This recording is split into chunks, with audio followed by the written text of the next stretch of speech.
एक समिट हुई थी इंदौर में, एक समिट हुई थी इंदौर में, जहां पर बड़े बड़े लोगों को बुलाया गया था। इत्तेफाक से हमें बुलाया है। तो वहां पर एक तिवारी जी आए थे जो बहुत बड़े अर्थशास्त्री थे।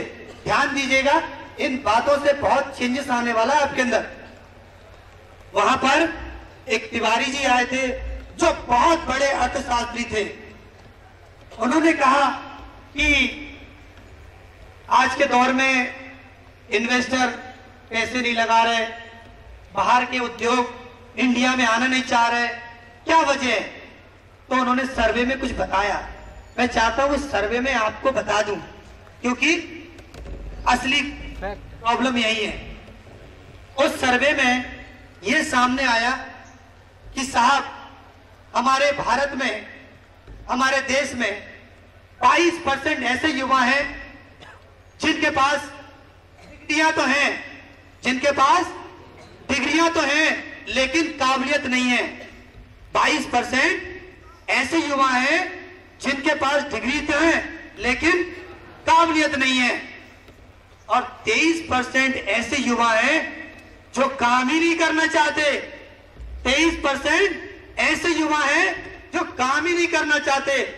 मुझे बड़ा ही दुख हुआ जब मैं अपने घर से अपने ऑफिस जाता हूं और रास्ते में कुछ दुकानें पड़ती हैं जहां लिखा होता है जियो की सिम उपलब्ध है, और वहां पर लंबी लंबी लाइनें लगी होती हैं।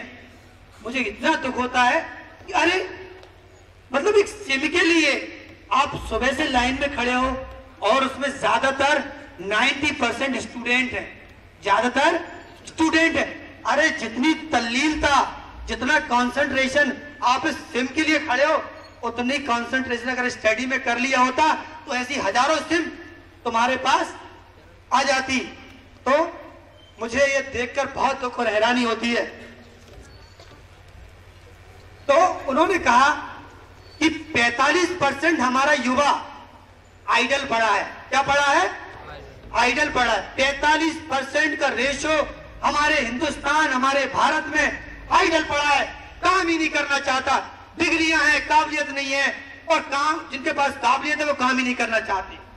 और 20% ऐसे लोग हैं जो किसी कारण फैमिली इश्यू, हैंडीकैप्ड हैं या कोई प्रॉब्लम है, उसके कारण वो काम नहीं करना चाहते।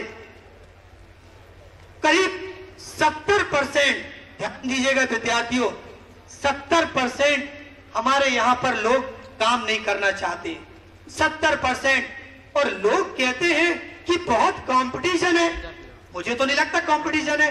अरे, आज की तारीख में एक आपको अच्छा अकाउंटेंट नहीं मिलेगा, अच्छा सीए नहीं मिलेगा, अच्छा डॉक्टर नहीं मिलेगा, अच्छा इंजीनियर नहीं मिलेगा, अच्छे एडवोकेट नहीं मिलेंगे, और तो और अच्छे स्टूडेंट भी नहीं मिलेंगे।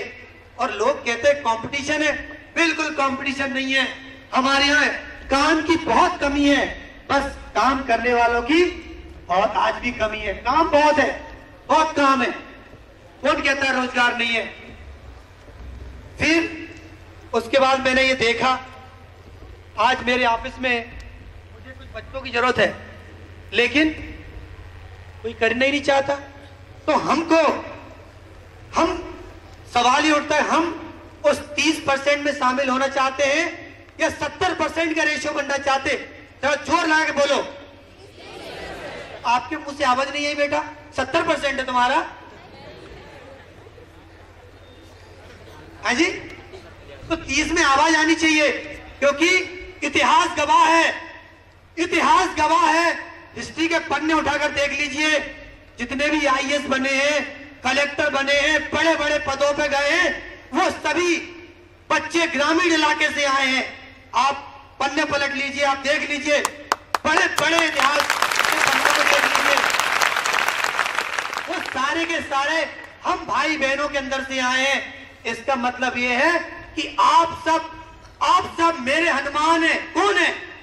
आप मेरे हनुमान हैं, और मैं आपका जामवंत इसलिए कह रहा हूं क्योंकि मैं आपके अंदर जो शक्तियां उपलब्ध हैं उनको बताने आया हूं कि आपके अंदर उड़ने की शक्ति है, आपके अंदर सारी क्षमताएं हैं, बस जरूरत जरूरत है उन्हें जानने की, जरूरत है उन्हें जानने की। तो जानेंगे कैसे वो आप? जब तक अपने आप को नहीं जानेंगे। और मैं आपको अपने आप से आपको परिचय देने आया हूं। आप अपने आप को जाने और एक सफल व्यक्ति बने। ध्यान दीजिएगा,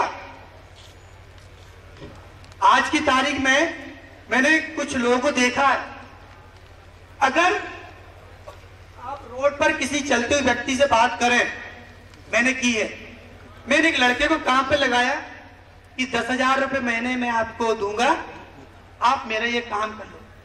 आप अपने दिल पर हाथ रख कर बताइए कि ऐसे कितने लोग हैं जो 10,000 की सैलरी लेते हैं और सच में वो 10,000 का काम करते हैं? मेरे ख्याल से बहुत कम, शायद ना भी हो। वो उतना ही काम करेंगे कि इस 10,000 रुपए में काम हो जाए। वो ऐसा कभी नहीं करेंगे कि 10,000 का काम, 10,000 रुपए सैलरी पा रहे हो और 20,000 का काम करते हैं। ऐसे बहुत कम लोग हैं, वेरी फ्यू। क्या है? Very few. जब वेरी फ्यू है तो कंपटीशन कहां है? कंपटीशन है कहां? कौन कहता है कि नौकरी नहीं है? अरे काम करने वालों की कमी है मेरे भाई। आज भी आप किसी को 20,000 रुपए सैलरी में लगा के देखिए, क्या सच में वो 20,000 रुपए काम करेगा? नहीं करेगा। वो हलाली करेगा। वो ऑफिस के दौरान अपने पर्सनल काम करेगा, व्यक्तिगत काम करेगा, क्योंकि इंसान काम ही नहीं करना चाहता। क्या नहीं करना चाहता?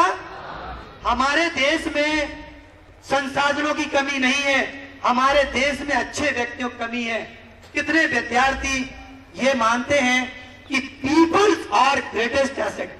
कितने विद्यार्थी ये मानते हैं कि स्टूडेंट संपत्ति है देश के लिए? कितने मानते? Please raise your hand. How many student are raised? Very nice, बहुत ज्यादा। Sorry, this one not true. ये सत्य नहीं है,